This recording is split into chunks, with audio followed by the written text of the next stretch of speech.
Mais uma fazenda. Eu vou dar notícia com tom de alegria agora. Volta o TP. Eu vou começar a ler com tom de alegria. Quem sabe a notícia melhora. É isso aí.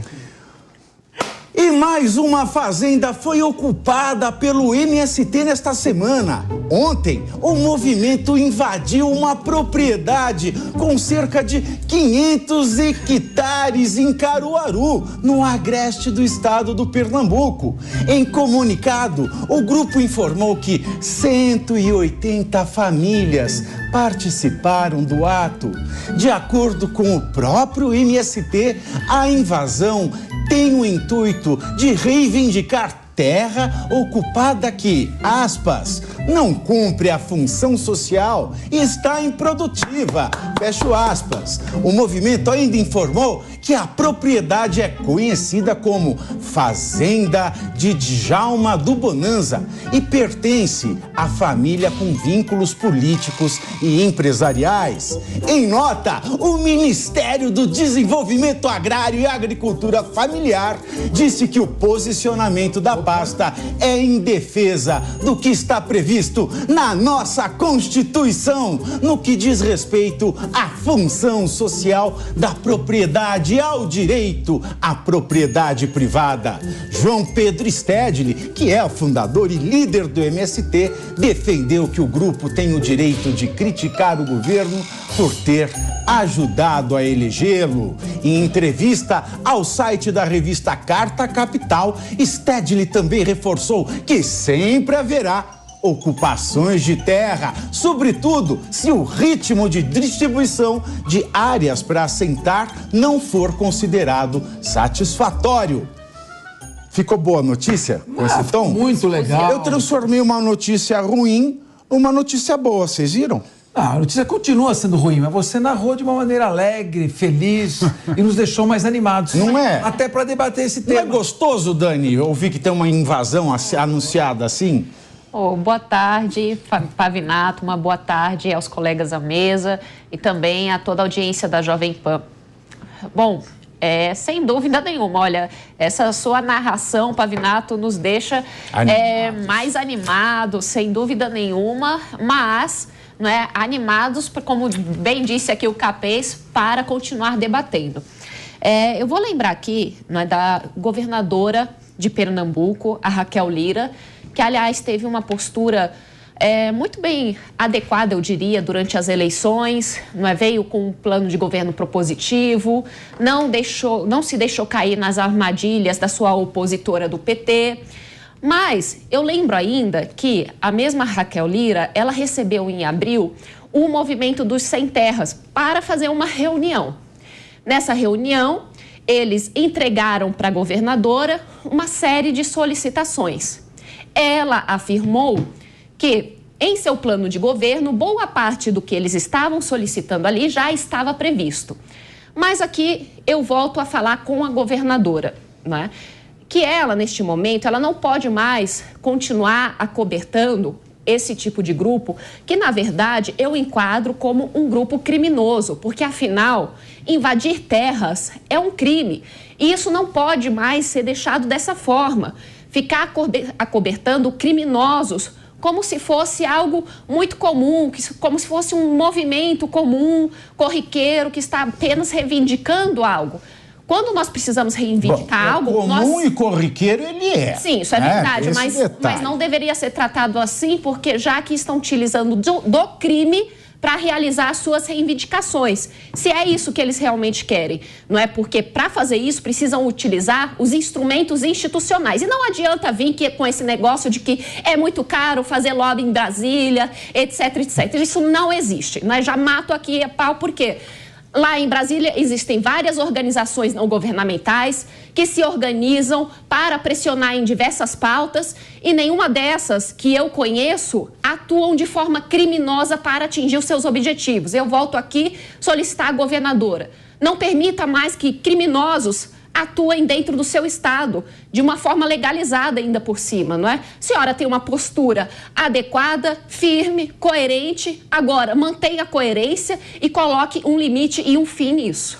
Porque falar ocupação em vez de invasão é o que eu sempre digo aqui, é falar, não, eu não estuprei, eu fiz amor sem consentimento. Estou fazendo amor sem consentimento. É mais ou menos isso. E outra, e a resposta do Ministério em Capês? Quando o Capês ele não quer se comprometer com a resposta, ele faz a juridicagem dele, ele dá aquela ensaboada. Foi o que o Ministério fez. Né? Isso aí. Nós estamos em defesa da função social da propriedade. Eu digo o seguinte, foi uma sabonetada e dizendo o óbvio. Exato. O que você tem a dizer a respeito das invasões? Somos a favor da Constituição. Só faltou falar. Torcemos também para o Corinthians, no Rio Flamengo e assim por diante. Ora, faça-me o favor. Então, em primeiro lugar, esse é um tema que precisa ser enfrentado de maneira profissional e correta. Não através de narrativa. É essa? A primeira maneira é um absurdo que o INCRA... É polícia! Polícia! Bom, isso, eu já vou falar sobre isso, que a pena é de 1 mês a 6 meses. É ridícula a pena por esbulho possessório. Então, é ridícula a pena. Então, se a CPI do MST quer propor alguma coisa de útil, que apresente um projeto de lei com uma pena de, no mínimo, 2 a 4 anos, que é o mínimo do mínimo, mais as penas correspondentes à violência praticada na invasão. Então, em primeiro lugar, nós temos que falar sobre isso. Agora, o INCRA existe desde 1970. Foi criado em 1970, Instituto Nacional de Colonização Agrária, de Colonização e Reforma Agrária. O INCRA não tem uma relação de quais são os latifúndios improdutivos até hoje. Foram assentadas, desde que foi criado o INCRA... 50 anos e o INCRA não funciona? Não funciona. E o Brasil que tem 500? Pois é. Até que, vamos esperar só mais alguns anos, então. Olha, você está falando de 1.200.000 famílias que foram assentadas até hoje. O governo Bolsonaro distribuiu 400.000 títulos. Ah, são títulos provisórios, é claro. Você primeiro faz o assentamento, entrega o título provisório, divide esse assentamento em lotes, abre crédito para aquelas famílias adquirirem subsistência na agricultura familiar. Não é simplesmente pegar a terra e entregar. Então o assentamento demora. E foram distribuídos 400.000 títulos no último governo e tivemos 64 invasões, somando 2019, 20, 21 e 22. Então, uma média de 18 invasões por ano. Esse ano já são 37 invasões. Então, veja bem, esse movimento, se ele quisesse realmente atender às famílias necessitadas que têm direito à justiça social, à justiça da reforma agrária, ele pressionaria o governo para apresentar uma relação. Onde estão as terras improdutivas? E se o governo diz que respeita a Constituição, ele tem que respeitar, em primeiro lugar, a propriedade privada. Ele tem que garantir a segurança das pessoas, a segurança de quem detém a propriedade. E ele tem que aplicar o artigo 184, que é a desapropriação por interesse social para fins de reforma agrária.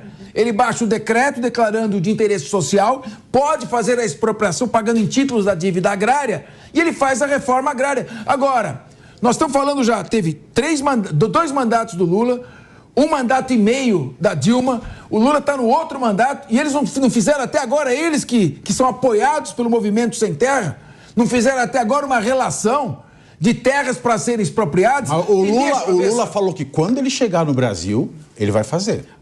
Quando ele chegar no Brasil, ele vai fazer. Então. Quando ele chegar e for ficar uma semana, ele falou que ele começa isso aí. Agora, a pena é de 6 meses. O artigo 161, parágrafo 1º do Código Penal, prevê uma pena é infração de menor potencial ofensivo. Ou seja, é juizado de pequenas causas, Daniela. Um negócio impressionante.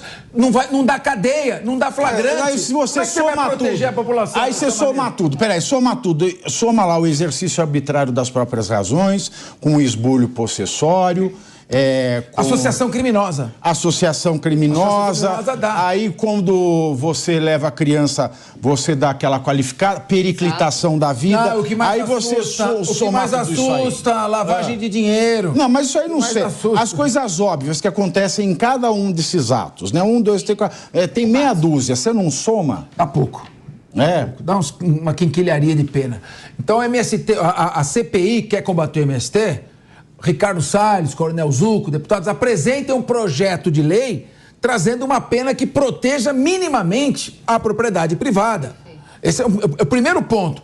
E o segundo ponto, Pressionem o governo, requisitem, peçam a relação das áreas a serem expropriadas. Claro que tem que fazer reforma agrária, é importante que se faça. Se tem latifúndio improdutivo, tem que ser expropriado. Exatamente. Ninguém está dizendo que não. Agora, cruzar os braços e ficar fazendo narrativa com camiseta do Che Guevara? Não dá. Tem que fazer muita pressão. Se não der, passar cerol na mão. E se não der, martela, martelão.